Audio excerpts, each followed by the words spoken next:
All right, so we're in Revelation chapter 5. Before we get to Revelation 5, though, go to Zechariah chapter 1. So Zechariah chapter 1 is going to lay the groundwork for our Revelation study.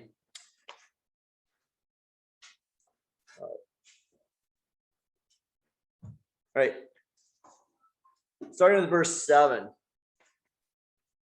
On the 24th day of the 7th month, that is the month of Shabbat, in the 2nd year of Darius, the word of the Lord came to the prophet Zechariah, son of Berechiah, the son of Iddo. I saw a vision at night. In it I saw a man seated on a red horse, standing among myrtle trees in a ravine. Behind him were red sorrel and white horses. So I asked my Lord, what are these? The angel who was speaking with me said to me, I will show you what these are. Then the man who was standing among the myrtle trees answered, these are the ones the Lord sent to range throughout the earth. They reported to the angel of the Lord who was standing among the myrtle trees, we have ranged throughout the earth. Look, all the earth is resting and quiet. Then the angel of the Lord said, Lord of armies, how long will you withhold compassion from Jerusalem and the cities of Judah? With whom were you indignant these 70 years? The Lord responded with kind and compassionate words to the angel who was speaking with me. So the angel who was speaking with me said to me, proclaim this. This is what the Lord of armies says. I am very zealous for Jerusalem and for Zion, and I am exceedingly angry with the nations that are complacent. When I was angry only a little, they added to the evil. Therefore, this is what the Lord says. I have turned to Jerusalem with compassionate feelings. My house will be built in Jerusalem, declares the Lord of armies, and the measuring line will be stretched out over Jerusalem. Proclaim also this. This is what the Lord of armies says. Once again, my towns will overflow with prosperity. Once again, the Lord will console Zion. Once again, he will choose Jerusalem. All right, then you can go to Revelation chapter 5. And the reason I wanted to read that is, again, everything we read in Revelation is found elsewhere in Scripture. So here in Zechariah chapter 1, you have a vision of horses. It's not going to be the same amount of horses and so forth and riders, but the idea is there of this vision already. And the idea of that vision is God is bringing judgment on the people. And that's what we're going to see with the seven seals.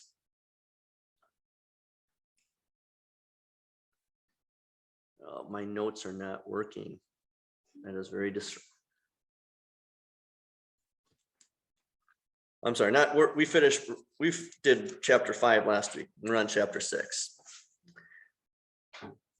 All right, chapter 6. And I watched when the Lamb opened the first of the 7 seals, and I heard one of the 4 living creatures say with a voice like thunder, come. And I looked, and there was a white horse, and its rider held a bow. A crown was given to him, and he went out conquering and to conquer. When the Lamb opened the 2nd seal, I heard the 2nd living creature say, come. And another horse, a fiery red one, went out. Its rider was given power to take peace away from the earth, so that the people would slaughter one another. And a great sword was given to him. When the Lamb opened the 3rd seal, I heard the 3rd living creature say, come. And I looked, and there was a black horse. Its rider had a scale in its hand. And I heard something like a voice from among the 4 living creatures say, a quart of wheat for a denarius, and 3 quarts of barley for a denarius, and do not dilute the oil in the wine. When he opened the 4th seal, I heard the voice of the 4th living creature say, come. And I looked, and there was a pale green horse, and its rider was named Death, and the grave followed closely behind him. They were given power over a quarter of the earth to kill people with a sword, with famine, with death, and by the wild animals of the earth. When the Lamb opened the 5th seal, under the incense altar, I saw the souls of those who had been slaughtered because of the word of God and because of the testimony they had maintained. And they called out with a loud voice, saying, O Lord, holy and true, how long until you judge and exact justice for our blood from those who live on the earth? A white robe was given to each one of them, and they were told to rest a little longer until their number would be complete, when their fellow servants and their brothers would be put to death as they were. And I watched when the Lamb opened the sixth seal. There was a great earthquake. The sun became as black as sackcloth made of hair. The entire moon became like blood. The stars of the sky fell to the earth as a fig tree drops its unripe figs when it's shaken by a strong wind. The sky was removed like a scroll being rolled up. Every mountain and island was moved from its place. The kings of the earth, the nobles, the military leaders, the rich, the powerful, and everyone, slave or free, hid in caves and among the rocks of the mountains. And they kept saying to the mountains and the rocks, fall on us and hide us from the face of him who sits on the throne and from the wrath of the Lamb. For the great day of the wrath has come. Who is able to stand? All right. You guys understood all of that, right? All right. So, so what we see, what I've got up here again on the screen is the picture of the Lamb with the 7 seals. So that's the picture of Jesus here. Then I want to share that picture just because it's freaky. But that's an imagery from the last chapter as well of Jesus as the Lamb. And remember what the eyes stand for? The 7 eyes. He sees everything. What about the horns? Power. And so just that imagery of Jesus as the wounded lamb, and yet he is powerful and he sees everything. And then this was, as I was looking for some images to share today and over the course of our other studies, this is from one of our Wells artists, and this is just a sketch drawing, but he was trying to sketch these 4 beasts that we saw last time. The beasts with all of their eyes all over their bodies.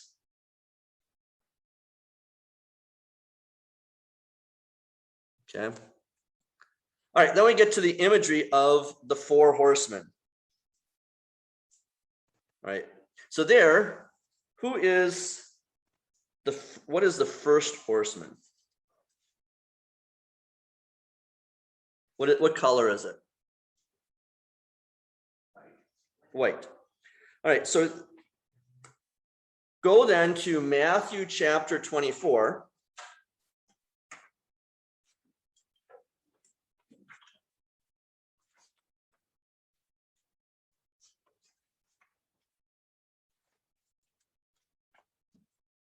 All right, Matthew 24, verse 14.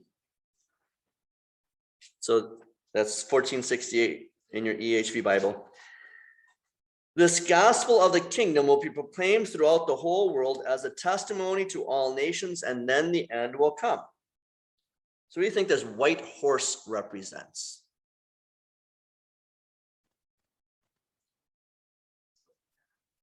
Yeah, this is Jesus going out into the world preaching the gospel.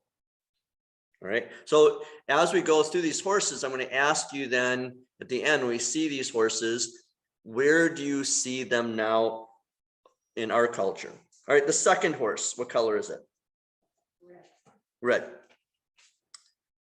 Then go to verse 4 of Matthew 24. So the disciples are asking about the signs of the end times. Jesus answered them, watch out that no one deceives you, because many will come in my name saying, I am the Christ, and they will deceive many people. You will hear of wars and rumors of wars. See that you are not alarmed, because all these things must happen, and that is not yet the end. Nation will rise against nation and kingdom against kingdom. There will be famines and earthquakes in various places, but all these things are only the beginning of birth pains. Then they will hand you over to be persecuted, and they will put you to death. You'll be hated by all nations because of my name. Then many will fall away from faith. They will betray each other and hate each other. Many false prophets will appear and deceive many people. Because lawlessness will increase, the law of many will grow cold, but whoever endures to the end will be saved. All right, so looking at this red horse, who or what is it? No.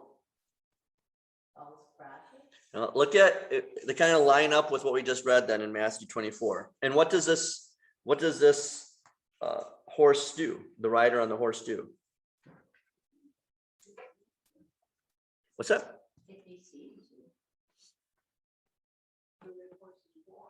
The red horse is war. A fire red horse. So this is war. Okay, then the third horse, what color is that?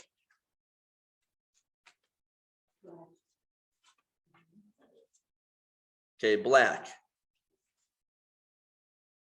And what is it symbolizing from Matthew 24?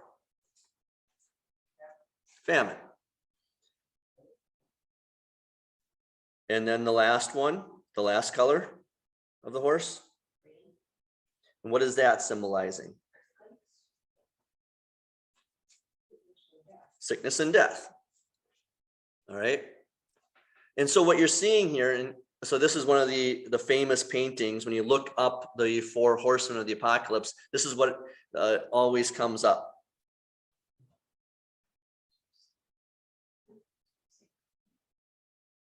Green or pale? Yeah. All right, so this is the symbolism. So then with the red horse, where do you see war in our world, in our culture right now? Not just our culture, but I guess in our entire world. In the entire world. Yeah. Think about it. Yeah. Every nation is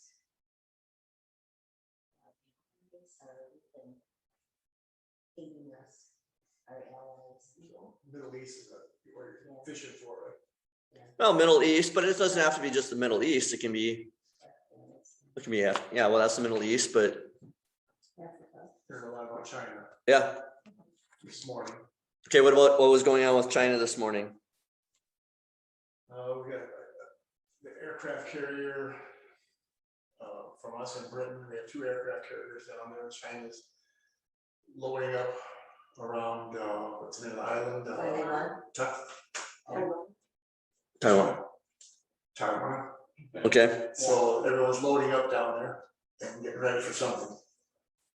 Defense, hopefully. Yeah. Okay. Yep. So there's definitely wars or there's rumors of wars. You see it throughout our culture. I was listening to something the other day. Someone was complaining about, America is on stolen land from those that were Native Americans here. And what they don't really understand is, the Native Americans just kept stealing it, not stealing it, but they would conquer each other. Okay, that's the way in the history of our world that people come to power, is they take land from those that can't defend it. And they brought up, the person I was listening to brought up, if China would attack us and then as a nation and we can't defend ourselves, and now we're all like Chinese Americans, or just Chinese because they took over. Well, we can't just say, well, this used to be our land, so you need give it to us. It doesn't work that way, right? There's always war and rumor of war. What's the next rider?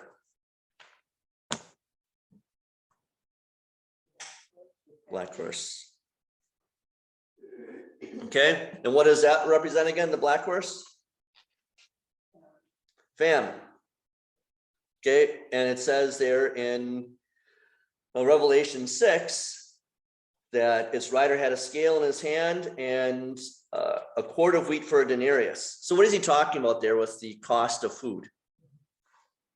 It can be expensive. I don't know. Do you see anything like that happening?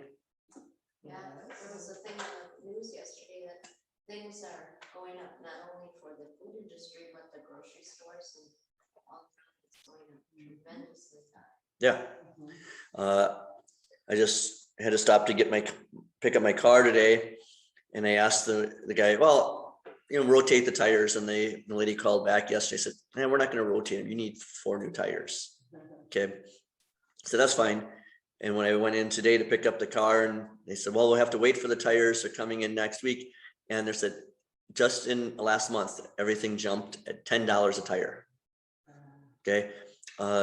So it's supply and demand, everything's more expensive. That's this, isn't it? Said it could last all the way into next year. Yeah. Yep. But that's this. You see famine and so forth. And I was talking to someone yesterday about food in the schools. If schools are in the government program and so forth. And some of our Lutheran elementary schools and high schools don't want to be in it because the food is bland. He was explaining that in one school he had been involved in, the government would give you beets, because that's what they had a surplus of, canned beets. Well, what kid, even what adult wants to eat beets? Okay, one person wants to eat beets. I always. Yeah, all right, but for those who are watching online, that's the next horse that just hit us in an earthquake with the camera. But the idea that the food is so bland that young people don't want to eat it then, and then so much is wasted, and that also affects all of this as well. All right, what's the next one? The pale horse is the green one. Okay, which is death. And we applied that looking at Matthew 24. What does Jesus say? It's not just regular death, because we always see death, but specifically what kind of death? Persecution. I don't know, do you see persecution of Christians? Yeah, it's coming. And just before I came upstairs, I was in my office working. Someone was texting me about some things, and I was texting her about standing strong in the face of political, physical, and medical tyranny. Okay, and that's going to just then flow into spiritual tyranny. Okay, so the four horsemen. Any questions on the four horsemen? So what again is the green horse? The pale green horse is death. But Death is coming. yeah. Okay. And specifically, I would say when you compare it with Matthew 24, because that's what we're doing. Jesus lays it out with his disciples in spoken language. This is what's coming. But Jesus lays it out in a vision format to John. So that's the idea you have to say. Just like you tell, I think a good way of illustrating this is, you're talking to adults, you can kind of get the idea of the words and so forth. But I've been reading every week to the students here. The second graders, they're in bigger books. They're starting Stuart Little. There are very few pictures. But when I read to the preschoolers, to first graders, there's pictures with the words, and that's what Revelation is. It's a picture book. Okay, but we have to kind of draw the pictures, and that's what the painting and so forth is all about. Four horsemen too. Just to have fun. I don't know, do you guys know who these guys are? Look like wrestlers, right? They are, yeah. They're the four horsemen of wrestling. There's 5 of them. I know there's 5 of them, but one's the guy in the middle with the white shirt. He's their manager. See, because I grew up my dad had no interest in NFL football. So on Sundays after church, we watch wrestling. So these are the four horsemen. Ric Flair on that side. You would at least know him. I know none of you would know this because you're not geeky like I am, but these are the four horsemen of the apocalypse from X-Men. Yeah, no. Okay, this is a really bad movie, but growing up, the cartoon was awesome. Okay, but I bring it up too because that imagery of the four horsemen, that's in our culture as well. All right, then you go on to the next verses of the 5th seal with the souls under the altar. What is that talking about?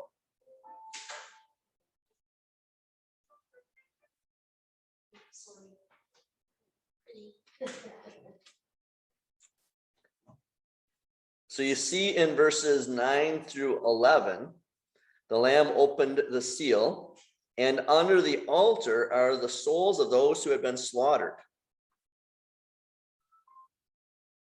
So what this is showing is that while the church on earth is still suffering, the saints in heaven are safe. And what's the symbolism of what they're wearing that shows that they're safe? The white robes. The white robes. Yeah. What does the white robe symbolize? Washed away. Our sins are all washed away. Our sins are washed away. The white robe of baptism. Okay, the white robe of confirmation. The white robe, the white wedding dress that a bride wears, she comes down the aisle. It's all that same imagery. The number, what does that mean when it says, and they were told in verse 11 to rest a little longer until their number would be complete, when their fellow servants and their brothers would be put to death as they were? What does that mean? The number is complete.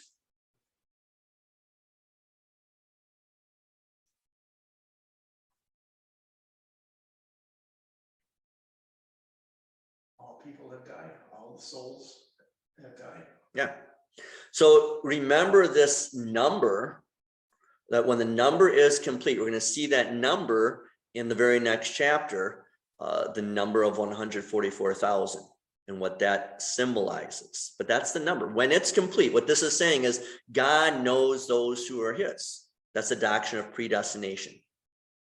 Okay, God chooses those who are going to be his. And when those are his, those whom he has called to be his, arrive in heaven, and they're from the last baby to be born and baptized, then judgment day. And God won't bring judgment day until that happens. And then what this is symbolizing then is these saints are safe. Okay. And then what this is talking about too is Matthew 24 verse 9. You will be hated by all nations because of my name. So from the clues and these lists of events, this is saying that this is going to happen after the persecution. So as you see the persecution ramping up in our nation, understand that the fifth seal, it's been opened. It's going to be opened. There's going to be even more persecution coming. So this is another image. So just try and find some different things for you to look at. But this is a woodcut of the saints underneath the altar in heaven, while below Christians are being persecuted.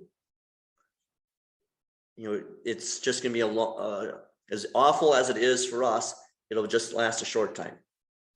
You know, the blink of an eye, and then we'll be in heaven, and we'll be counted among the number of saints underneath the altar. And then the sixth seal is opened. If you go back to Matthew 24, verses 29 to 30, I'll read those, and as I read them, think about what does the opening of the sixth seal represent.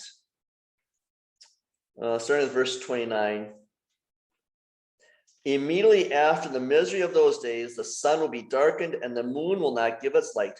The stars will fall from the sky and the powers of the heavens will be shaken. Then the sign of the Son of Man will appear in the sky. And at that time, all the nations of the earth will mourn. They will see the Son of Man coming on the clouds of the sky with power and great glory. So what does the sixth seal represent in Revelation? There was a great earthquake. The sun became as black as sackcloth made of hair. The entire moon became like blood. The stars of the sky fell to the earth as a fig tree drops its unripe figs when it's shaken by a strong wind. The sky was removed like a scroll being rolled up. Every mountain and island was moved from its place. What is it talking about? The last day. So the sixth seal is the now judgment day is here. The judgment day. So the seals, you know, imagine a seal on a scroll. And each one you peel off and you read a little bit more of it, and these are things that are going to happen. And this is getting steadily worse and worse. Now you get to that 6th seal. And again, much of the description of what we see in Judgment Day is taken from the Old Testament prophets, as God mentions what he's going to do to his enemies. What do you think about the confession? The confession of the lack of faith of those in Revelation chapter 6 during the last judgment, verse 15. The kings of the earth, the nobles, the military leaders, the rich, the powerful, and everyone, slave or free, hid in caves and among the rocks and the mountains. And they kept saying to the mountains and the rocks, fall on us and hide us from the face of him who sits on the throne and from the Lamb. For the great day of their wrath has come. Who is able to stand? So what are they doing there? Why are they calling out? They're trying to hide. Why? They're afraid. They know the gig is up. Yeah, they know the gig is up. They're trying to hide because they would rather have the mountains fall on them than what? Than to face God. So this gives us comfort as Christians too, doesn't it? How? This is pretty scary stuff. The judgment on the unbelievers is going to be so bad, they're hoping for a landslide, an earthquake, something to keep them away from the judge Jesus. How is that a comfort for us as God's saints? You don't have that fear. We don't have to be afraid, right? But what else? Well, what does God say? We shouldn't take vengeance on people, right? We turn the other cheek. Because what does God say? And I remember from the King James, vengeance is mine, so saith the Lord, right? From the King James, vengeance is mine, so saith the Lord. So how is this a comfort for us as Christians? This vengeance. Just taking care of it. Yeah. Don't you worry about just concerning yourself. Yeah. Yeah. Don't be afraid. Vengeance is coming. So I watched a video the other day, just a short clip. It was from someone in a vehicle, say like where I am, to the edge of the room, and they must have been videotaping this as they were stopped in traffic, and a younger guy was pounding on the door of a vehicle, the driver's door, and all of a sudden he backed up, and the older guy got out, and he's packing, and he's holding his hand over here, and that younger guy, he took off running. Yeah, vengeance was coming if he kept messing around like that. And isn't that exactly what happens? You're messing around with, someone's messing around with their kid. Or another story that I read a couple weeks ago of I think it was like a 9 or 10-year-old boy had told his dad that there was this young man who kept coming up to him at the bus stop and then would talk to him and then rub his back and get lower and so forth. And so, well, what do you think Dad did? Dad went and he dropped the kid off at the bus stop, and then he sat in his vehicle and he recorded it.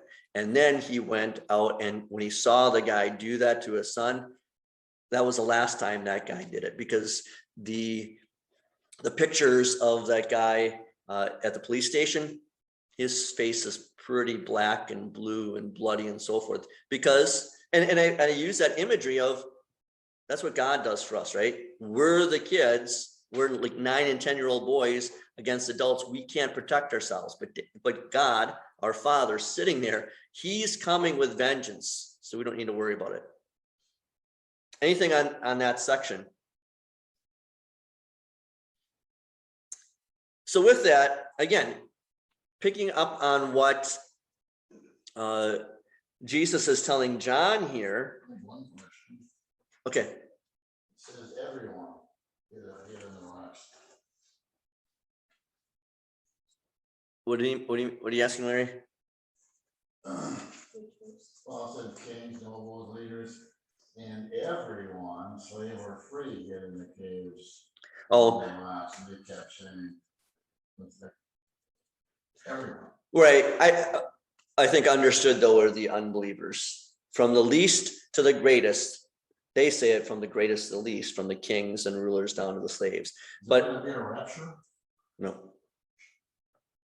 The people are gonna disappear. no, not like, it's not gonna be a rapture, not like the non-denominational and evangelical churches teach. It's because their idea of a rapture is you're taken to heaven before judgment day. But there's no such thing. It's judgment day. Isn't that in the Bible though? You know, two people be in a field and one disappear. Yep. Yeah. And so there's going to be two people working in the field. One's taken, the other's left. But what that's talking about is not a rapture. That's talking about the suddenness of judgment day. Boom. Judgment day is here. That's the idea there. But with these slaves all the way to kings, afraid of Jesus, they have to, on that last day, even though they ignored him their entire lives, they are going to have to give a confession of faith, which is exactly what Paul writes in Philippians 2. Therefore, God also highly exalted him being Jesus, and gave him the name that is above every name, so that at the name of Jesus, every knee will bow in heaven and on earth and under the earth, and every tongue will confess that Jesus Christ is Lord, to the glory of God the Father. So unbelievers will mourn when they see their God. They will confess that God and his son, the Lamb, are real, but it's going to be too late. They could have made that confession as a confession of faith and then been with us and the rest of the saints under the altar. But instead, they're hiding with the rest of the unbelievers. So one last thing before we move on to the next chapter, how should we feel about persecution coming into our lives? Should expect it. Yeah, we should expect it.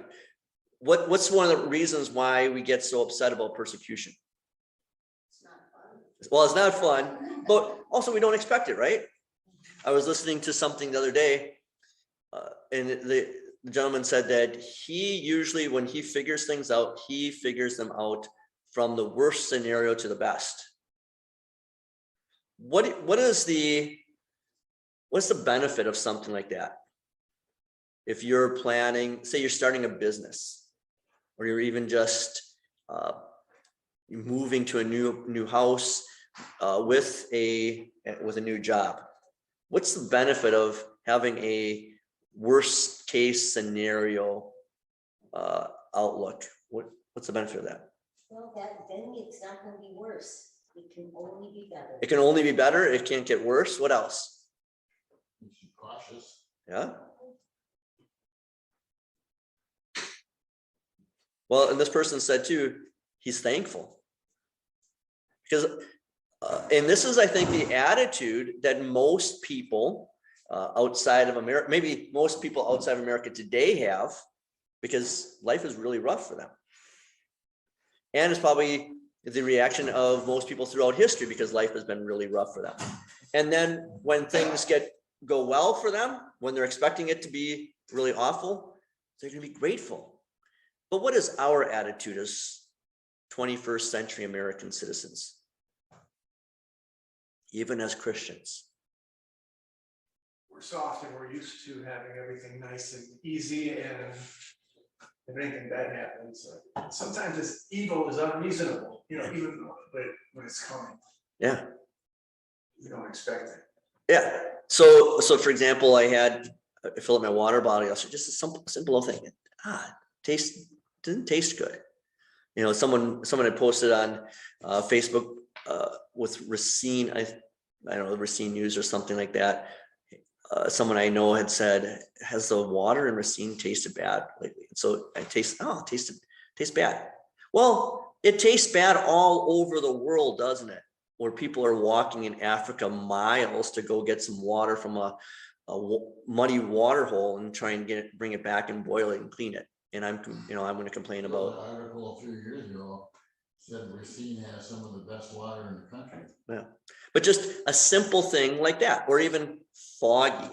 If we may complain about it being foggy today, instead of, hey, I get to go in a car, I get to turn lights on, I get to go someplace, whatever it is. But because we, as 21st century Americans, everything's so nice, like you said, soft. And then we complain when things don't go well.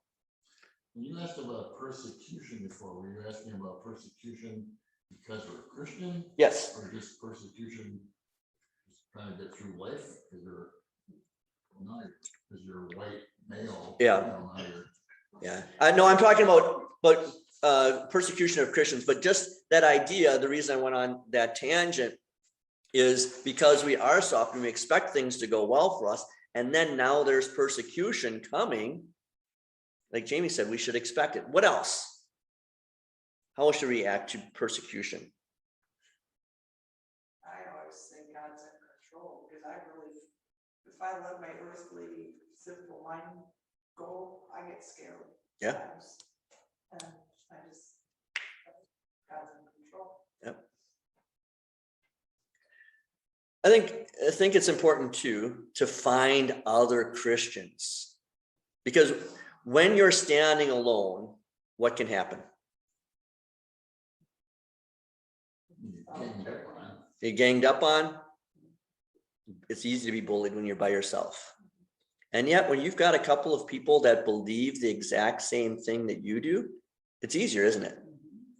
And that's one of the things governments love to do, because we will see later on that the government is one of the beasts out of the sea, that it wants to persecute Christians. It's the history of governments.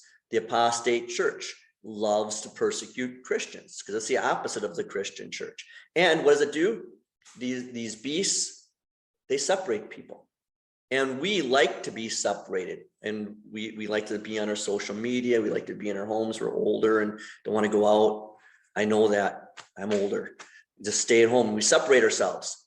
But the whole reason we come together for something like this is so that we're together, and we need to be together, and then we're stronger. Yeah, I say that.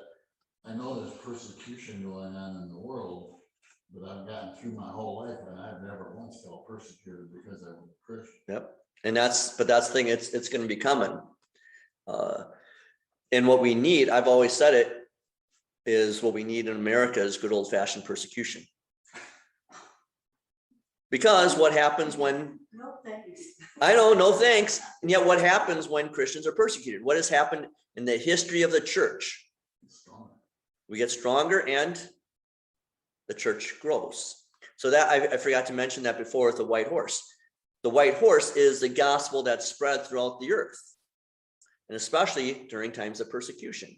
Because when everything is going well, you don't see a lot of famine or a lot of persecution or a lot of the earthquakes, all that stuff. When we think God is protecting us, what happens to our Christianity and the Christian church? We get lazy, we get soft.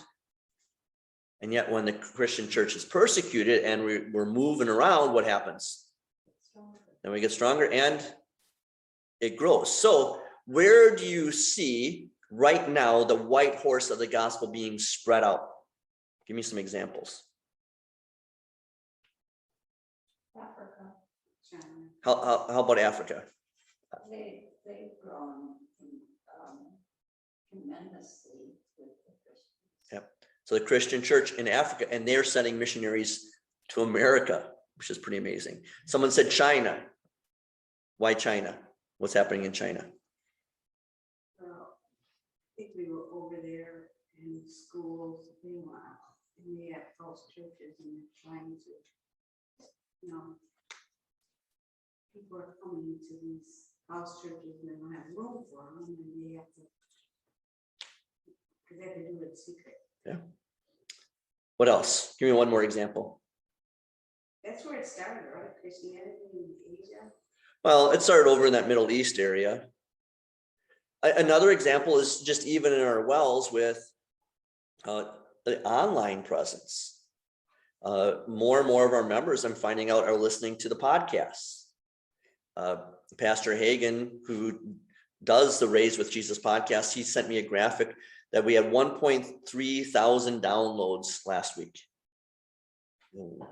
And then we're all listening to our Thirsty podcast. He said that people probably went looking for our Thirsty podcast and then found that he was doing the daily Bible readings again. Okay, but our own members are using that for their Bible studies. More and more of our members are saying they're watching these Revelation Bible studies on YouTube. I was texting someone that's in Mark Blauert's adult confirmation class, but that's via Zoom. She's down in Illinois. Okay, and Pastor Lightnin's brother, I was talking to him last month. His job is working for the Wells in connecting a lot of other cultures and nationalities, as we're going to see in Revelation 7, all of these different people that speak different languages, and then having our Bible, like the EHV and people's Bibles and other things translated into other languages. And that only happens because of the internet. The scary thing that's going on now is the decline of Christianity. Yeah. When you look at Europe. Yeah. You know, it's like they used to have, what, 50%, 70% participation. Now they've got almost none. Right. And even in this country, you know. They said the fastest growing religion in the States is Islam. Yep. Um, It is. And then they brought in a couple million Muslims, you know, into Europe from Syria and everything else. Right. And so where you see Christianity decreasing in Europe and America, then you see, well, if they're going to, again, using biblical imagery, Jesus tells the disciples, if they're not going to, when he sends out the disciples in groups of 2 to different towns, and he says, if they're not going to welcome you, shake the dust off of your feet, go somewhere else. Another imagery is don't cast your pearls before swine. So the imagery there is applying it to today. If America and Europe don't want the gospel, yeah, God will take it away. He'll give it to China and Africa, the people that want it. You know, just like if you make dinner and one of your kids or grandkids doesn't want what you made, what are you going to do? Throw it away? Send it to China. You send it to China. That's what you used to tell the kids. Yeah. No. Hey, one of your other good grandkids likes the food you made, give it to him or her, right? So the image, again, as I was looking for imagery on the 6th seal, it was really hard to find, but I thought this was this looks like a 17th or 18th century painting, but just the imagery of the destruction of the last day of judgment.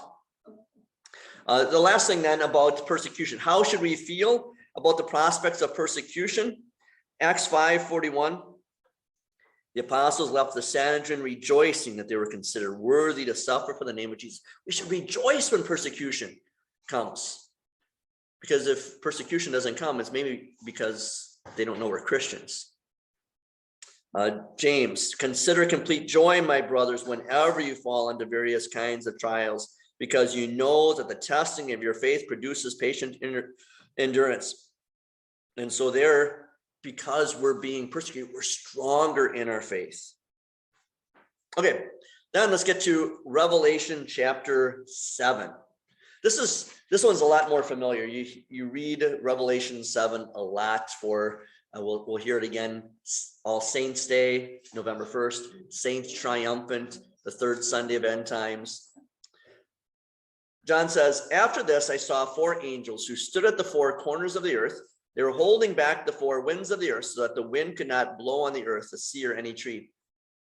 And I saw another angel coming up from the east who had the seal of the living God. He called out with a loud voice to the 4 angels who were given power to harm the earth and the sea. He said, do not harm the earth, the sea, or the trees until we have placed a seal on the forehead of God's servants. And I heard the number of those sealed, 144,000 from all the tribes of the people of Israel. From the tribe of Judah, 12,000 were sealed. From the tribe of Reuben, 12,000. From the tribe of Gad, 12,000. From the tribe of Asher, 12,000. From the tribe of Naphtali, 12,000. From the tribe of Manasseh, 12,000. From the tribe of Simeon, 12,000. From the tribe of Levi, 12,000. From the tribe of Issachar, 12,000. From the tribe of Zebulun, 12,000. From the tribe of Joseph, 12,000. From the tribe of Benjamin, 12,000 who were sealed. After these things I looked, and there was a great multitude that no one could count from every nation, tribe, people, and language, standing in front of the throne and of the Lamb, clothed with white robes and with palm branches in their hands. They called out with a loud voice and said, "Salvation comes from our God who sits on the throne and from the Lamb." All the angels stood around the throne, the elders and the four living creatures. They fell on their faces before the throne and worshiped God, saying, "Amen. Blessing and glory and wisdom and thanks and honor and power and might belong to our God forever and ever. Amen."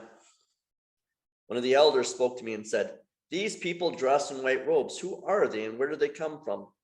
And I answered him, "Sir, you know." And he said to me, "These are the ones who are coming out of the great tribulation. They have washed their robes and made them white in the blood of the Lamb. Because of this, they are in front of the throne of God, and they serve him day and night in his temple. He who sits on the throne will spread his tent over them. They will never be hungry or thirsty ever again. The sun will never beat upon them, nor will any scorching heat. For the Lamb at the center of the throne will be their shepherd. He will lead them to springs of living water, and God will wipe away every tear from their eyes."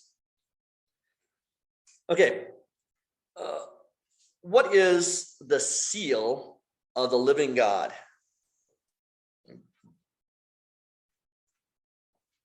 So a seal was placed on their foreheads.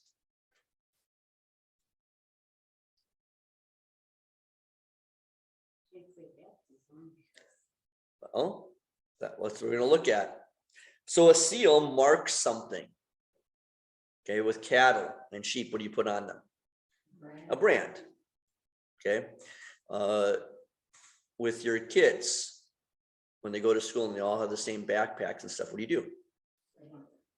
Yeah, I was helping Shelly fold clothes on Monday, and I said, "Oh, with one daughter in the house, I can finally fold clothes again," because they're all four girls are exactly the same size. So their jeans all look exactly the same. Somehow Shelly has this magical mom gift, can know whose is whose. Dad, I'll fold my clothes, the rest of you do yours.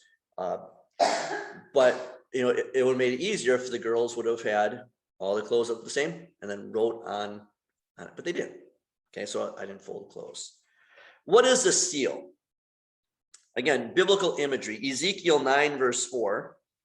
If you want to read Ezekiel 9 on your own, you can. But the Lord said to Ezekiel, "Go through the city, through Jerusalem, and put a cross mark on their foreheads of those who moan and lament over the abominations being committed in her." So the mark that's put on these people's heads is the Hebrew letter Tav, which later becomes the letter T. Well, what does a T look like? Cross. Cross. I was wondering if it had anything to do with the idea of the Ash Wednesday. Yeah, exactly what it is. So to think of 400 or 500 years before Jesus is crucified on a cross, and the cross has become a universal symbol of Christianity, isn't it interesting that God is telling his angel in symbolic language to go through the city and put a cross on people's foreheads? And so Jamie mentioned the cross that we might put on an ash with the ashes. Now, as Lutherans, we're always nervous about doing the ashes and the sign of a cross on our foreheads. We can do it. It's not just a Roman Catholic thing, but most of the time now we do it with the Ash Wednesday banner. But when is the time that we mark in our lives as Christians of putting a cross on our forehead? Baptism. So this is a symbol of baptism. All those who had the sign of the cross, the seal. What does that seal mark us as? As belonging to Christ. Christ put that seal on our foreheads, the pastor says, on the head to the heart, marking you as a redeemed child of Christ. Like the good housekeeping seal of approval. There you go. And that's why I always encourage people, and I'll be talking about this in Bible study in a few weeks on our Lutheran worship, to go ahead and when you see the pastor, especially in the invocation and the absolution and the benediction, so at least those 3 times in the service, when he makes that sign of the cross, you can make the sign of the cross over you. Okay, because it reminds you of your baptism. It reminds you of the seal that was placed on you in your baptism, that will be placed on you again in heaven. Why don't they then, in school, have us start doing that? I think Catholics do, Mhm. correct? Why do Lutherans not teach that? That is a very good question. I think Lutherans have gotten away from it because the Catholics do it. That's what I thought. Yeah. But I always say, why let the Roman Catholics get all the fun stuff? Right? And so when I teach 8th grade catechism class right now, we start the day by praying Luther's morning prayer every morning. Now we're praying the Lord's Prayer along with their memory work. But when I say the Lord's Prayer Luther's morning prayer with them, or when I do chapel over at the elementary school and middle school at First Evan, I tell them, all right, we're going to pray this prayer. And when I make the sign of the cross, you'd make the sign of the cross. A few of them do it, but it's just trying to get them into that idea. Because Luther does say that every morning and every evening, we should begin and end the day with Luther's morning and evening prayer, the Apostles' Creed, the Lord's Prayer, and then cross ourselves. Okay. What are the first 4 angels holding back? What are these winds?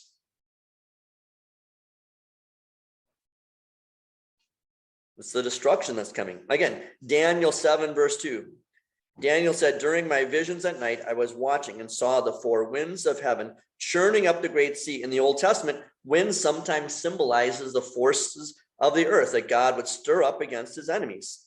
So here, the 4 angels are holding back the final destruction of the world.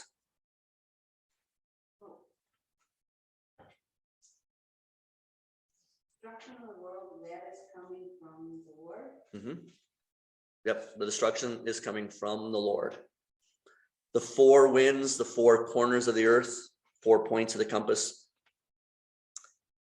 All right, 144,000. Does that mean there's only 144,000 Wells people in heaven? Only to the Jehovah's Witnesses. Yeah. What is this number? Is this a literal number? No. How do you know it's not a literal 144,000? What clues are given there? 12,000 for each of the tribes. And this is like really inside Old Testament stuff. Not all of these are the tribes of Israel either. I think it's Naphtali and Manasseh. I have to check, but two of them that are pictured here are the sons of Joseph. And Joseph did not have a tribe. Okay. But it's symbolism. 144,000. So what did we say the number 3 is before in Revelation? That's the number of God, the Trinity. What does the number 4 symbolize? Earth. Yeah, the directions, the earth, humanity. So when we add 3 and 4 together, what number do we get? 7. And 7 is the number of the covenant, God's promise. When you multiply 3 times 4 together, what do you get? 12. And what is 12 the number of?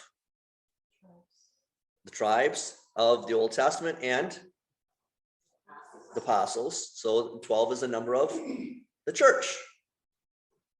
So what do you get? And then 10 is the number of completeness.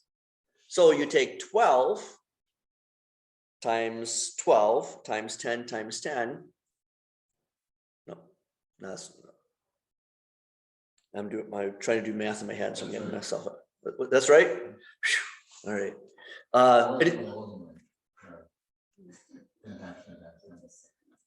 Yeah, so you have the number of all of, so what is it?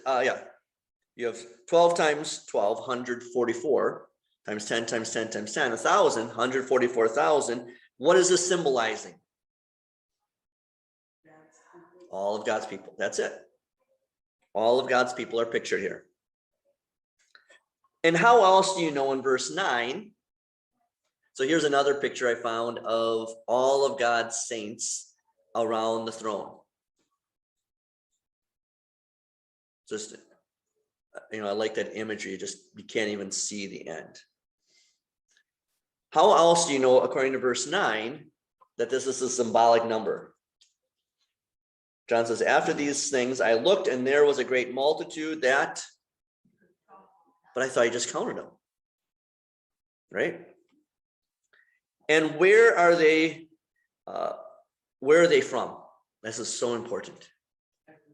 Everywhere, every nation, tribe, people, and language, everything that divides us, it's gone. Are these all the people that made it? Yeah. So there's a lot of people that make it. Yeah, there's a lot of people that make it to heaven, yeah.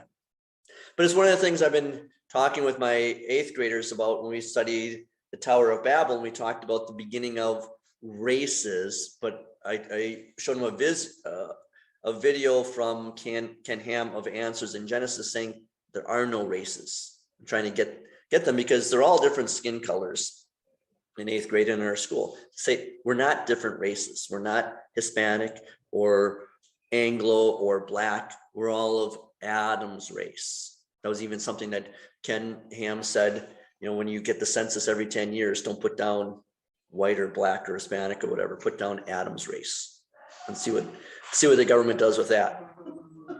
Because we're all, we're all part of the human race. But he's bringing everyone together. And where are they coming out of? Verse 14.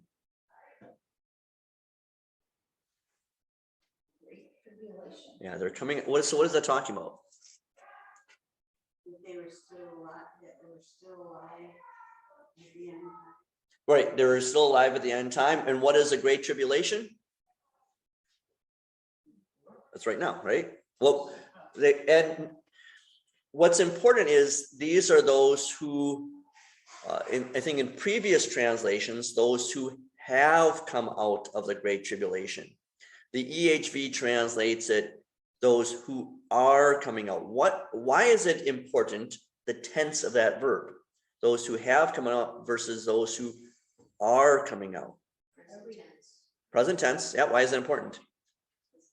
It's now, exactly. So when you see, so there's a number of our members that are elderly and, you know, not doing well health-wise. Well, and they go to heaven, say in a week, a month, whatever, John sees them in heaven. God sees maybe your spouse, your parents, your children. He sees them going to heaven because it's a present tense. It's not past and it's done. It's present and it's ongoing until Judgment Day. Just that tense of that verb is so important. Yep. Okay. So if we have heaven now, Mm-hmm. and the tribulation has been going on since what, the beginning of earth? Yeah, since the fall into sin, the tribulation. Yep. Creation. Yeah. And so when Jehovah's Witnesses, tribulations for 1,000 years. Yeah, we're gonna be looking at the 1,000 years in a little bit, but not quite yet. All right, any of you recognize this?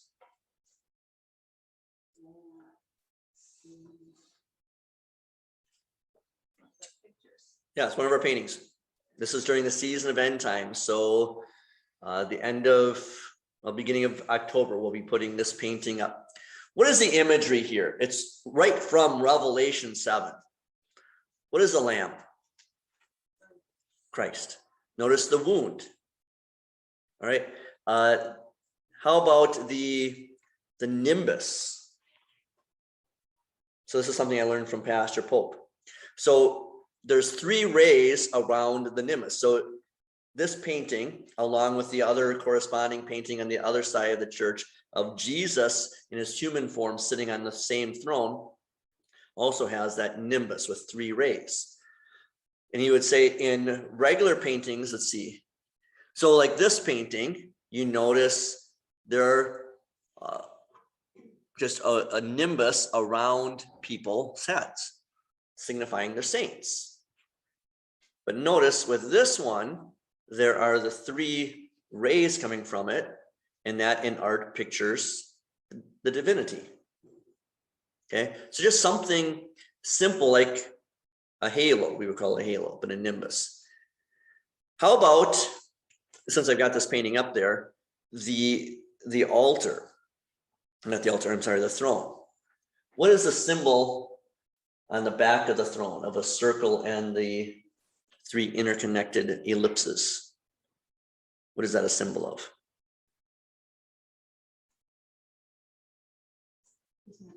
The Trinity. So a circle being united and eternal, but then the 3 interlocking like half circles. And then down at the bottom, I can't really see it with this painting, but if you've been to Greece, you've noticed this. It's down here, it's these waves. And actually, if you look at, I've seen it like in Congress and so forth, it's on the walls. They don't know what it is. But I learned this when I was in Greece, and that's why it's incorporated here. This is a symbol of eternity. It's a heathen symbol, but we can take heathen symbols and adopt them into Christianity too. Is just like the waves on a sea seem endless, and so that's why that's down there. Is that it's an eternal throne. Okay, and then carrying the banner, the Christian banner. So we have a flag in the back of our sanctuary, the Christian banner, very similar. And then the saints. How are the saints pictured here, like they're pictured in Revelation 7? What are they wearing? Okay, we symbolize the white robe as Christ's righteousness. The crown, what does that symbolize? Royalty. We're sons and daughters of the King, brothers and sisters of the King. The palm branches.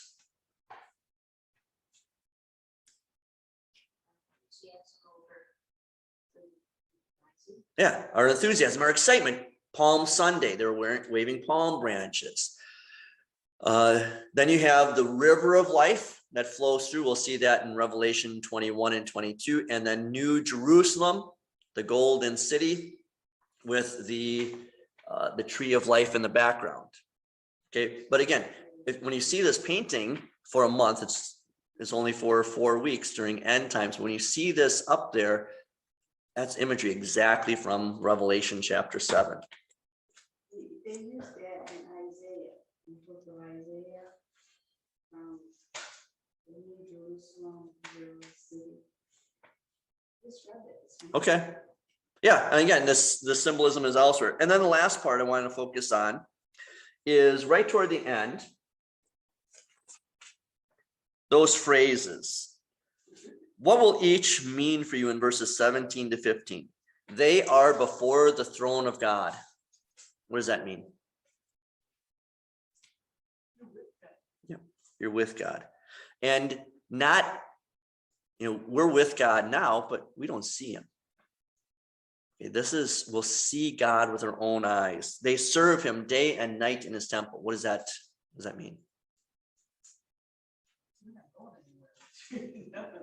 Yeah, and we got work to do. It's good to work. Like I was telling Shelly this morning, I said I was excited to come to church because I got some Bible study stuff done between dropping Bell off and then coming here. I would finish writing a Bible study for end times. What? No, I was sitting. But you know this. When you've got a job that you like to do, you like to do it. And this is the job we like to do, serving Jesus. God will spread his tent over them. What's the imagery there? The comfort. Protection. The tabernacle he's protecting us. Never again will they hunger. Never again will they thirst. Why is that a good one? Well, I like it right now. Yeah. And we're never going to be hungry, never going to be thirsty. So we were driving to Bell's cross country meet yesterday, and Shell said, I got some food. Do you want some snap peas or some pistachios? I said, Are snap peas fruit? Yes, they are. So well, then I'll eat them. And I know they're not fruit, but she knows that I really detest vegetables. So if they're fruit, I'll eat them. Okay. But we don't hunger, we don't thirst. How about the sun will not beat upon them, nor any scorching heat? Don't feel any hardness or you'll be comfortable. Yeah, you're gonna be comfortable, exactly. You know what? The lamb will be their shepherd, he will lead them to springs of living water. What's the comfort there? You don't have to make any decisions. You don't have to make any decisions, but what else? He's the leader. He's the leader. Yeah. Sheep are dumb, aren't they? It's stinky. And stinky, yeah. Yeah, and oily. You know, we raised sheep. I helped my dad shear sheep. My job was always to catch the sheep. That was fun. But yeah, you get that oil because there's oil in that wool. And he would be shearing the sheep. You get that all over yourself. And but sheep, they'll drink anything, and even if it's awful water. Okay, he's going to lead us to the right water, to the right food, to the green pastures and the quiet waters. And the last verse, God will wipe away every tear from their eyes. Why is that such a comfort? Yeah. All the stuff we're going through right now and all the stuff that we expect to be going through, it's all gone. Because God will wipe away every tear from our eyes. All the mourning and sadness and pain that we put up with, it's gone.